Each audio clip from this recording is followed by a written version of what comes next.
Okay, last year when I taught adding, subtracting polynomials, I have another video, which we can watch if you want to, but this is a new way that I saw to do this, and I actually really like it. I am actually personally making less mistakes when I use it.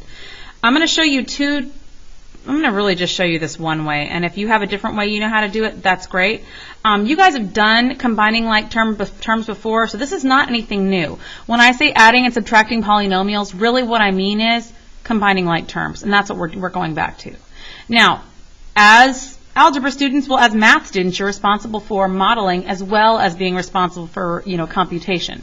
So when we modeling is all about zero pairs. I'm going to find something, and if I can zero it out, I'm going to. So so when they give me a model like this, first of all, let's talk briefly about the difference between an expression and an equation. Okay, an expression is a set of terms, and an expression is something that we simplify. So this would be an expression. All of these on your paper are expressions because they don't have an equal sign. They're just sets of terms that I can combine and simplify down to the point where I only have one of each type of term. So 1x squared, 1x, and one number. Okay, an equation is a set of terms and an equal sign. Has an equal sign. An equation is something I solve. Because when I have an equation, so if one of these was said equals 5, then I could actually figure out what x was equal to. Since I have an equal sign, I can actually solve and find out what x is worth. With an expression, all I can do is simplify and combine. I'm not going to be finding one number. My final answer is going to be a different expression. Okay? So when I look at this, first thing I could do, I could actually write this out in numbers. So I could say I've got 2x squareds. I've got 1 positive x, 2 negative x's. So I've got 2x squared plus an x minus 2 x's because I've got 2 minus x's. I've got plus 4, 1, 2, 3, 4, minus 1. Okay? So I could write it like that. But when it's a model, what I can also do is I can just cancel out zero pairs. So I don't have a positive and negative x squared, but I do have a positive and negative x. So I can cancel those out because a positive and negative make 0. Likewise, I could cancel those two out. And then all I would do is I would count up what's left, which is 2x squared minus x plus 3. Okay? I'm going to do the same thing for this one. I want you guys to take a minute. If you need to pause, I'll pause for about 5 seconds so you can try this one out. And I want you to try to combine like terms on that one by combining zero pairs. Okay, so since I see an x squared and a negative x squared, I'm going to cancel them out. Now this doesn't say negative x squared, but when it's open or white or uncolored, it's positive, and when it's shaded in, it's negative. Okay, I have one more x squared, but I don't have any more squared variables to combine it with, so I'm done. I have 2 negative x squareds and 1 positive x squared, so I can cancel away one set of those. I have 1, 2, 3 positives and 2 negatives, so I can cancel those, and I can cancel those. So I should be left with an x squared, a negative x, and a positive 1. So that would be x squared minus x plus 1. Could I say 1x squared and 1 negative, so 1x squared minus 1x plus 1? Absolutely, and it's not wrong. Just like up here, I could say 2x squared minus 1x plus 3. It's not wrong, okay? For the last one, again, I would do the same thing. I would cancel those two and cancel those two because they make a zero pair. Then what I have left is I have an x squared minus 2 x's minus 1. Okay, so that's the first method. When we're dealing with modeling, we're going to try and cancel things out. Remember, once I cancel these out, they're gone. It's like I dragged them on top of each other and they disappeared. Okay, so let's take a look down here. This is where I'm going to use a different method. Now, you guys have already learned how to combine these by we did this earlier in the year where you put up the walls and you find the things that are like terms. I want to show you a different method, which I actually really like. I'm kind of bummed I didn't think of it. Okay, so what we're going to do is we're going to look at the different kinds of things we have. Okay, so I have x squareds, I have x's, and I have numbers. So I'm going to make a table with x squareds, x's, and numbers. Those are my headings. And what I'm going to do is I'm going to go through each expression and I'm going to put them under the header they go with. So this negative 3x squared goes here. The positive 5x, notice I'm bringing the sign with them because that sign is part of the term. And the minus 9. Since this is a plus, and we'll talk about the negative, what the negative means in a minute, but since this is a plus, I don't have to do anything special. I just keep on adding. So then I've got 7x's positive. I've got minus 4x's because nothing changes in here. They're still negative 4x's, and I've got minus 1. Then I'm just going to combine those together. Negative 3 and positive 7 makes 4. I'm sorry, that should be x squareds.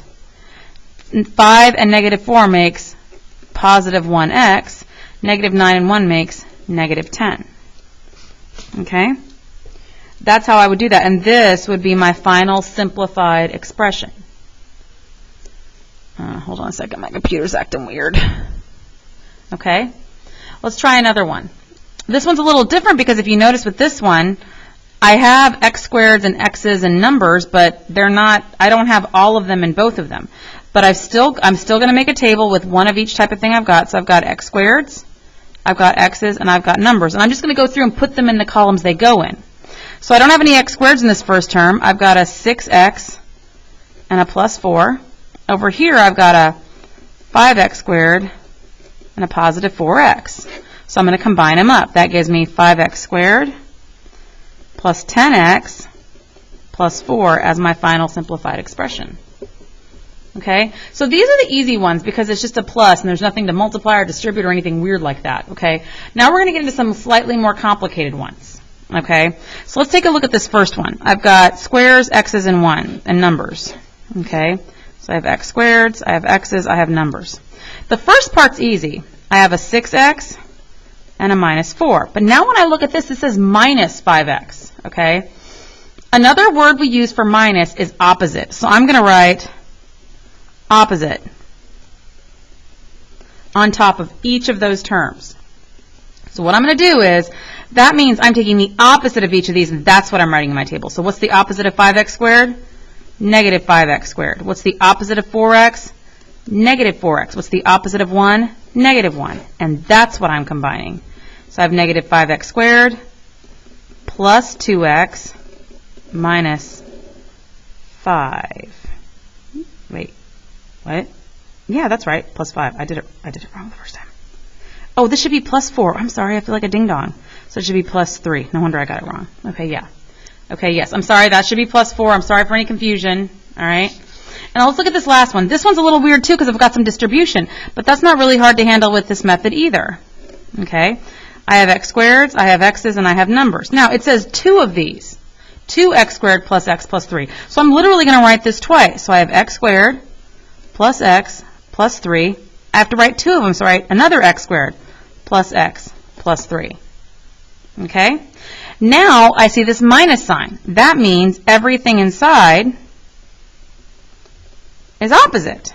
So I have the opposite of x squared, the opposite of negative x, which is positive x, the opposite of negative 1, which is positive 1. Okay? And then I'm going to combine them. Well, that's a 0 pair. Those two cancel away. So I'm left with an x squared here. Or I could do x squared plus x squared is 2x squared. 2x squared minus 1x squared is 1x squared. I have positive 3x's and I have positive 7. Okay? All right. Last one we're going to look at is we're going to look at kind of a like a situation. They give you a lot of these. We're starting with perimeter now because we're combining like terms. In a couple of days we're going to start multiplying. So we're going to start finding area. Okay? Perimeter means all the way around the outside, right? So I have 1, 2, 3, 4 sides. The biggest mistake that you guys are going to make with perimeter is you're only going to add up 2 of the sides because only 2 of them are labeled.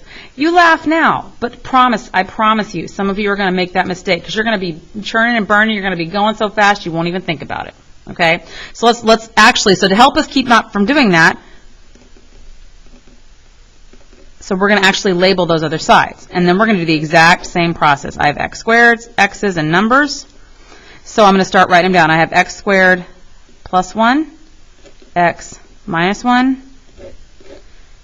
x squared plus 1, whoopsie, x minus 1. Well, that leaves me 2x squareds here, plus 2x's, and then I've got a 1 and a minus 1, which cancels out, and a 1 and a minus 1, which cancels out, which means that's my final answer. Okay? Tomorrow in class, we'll practice this.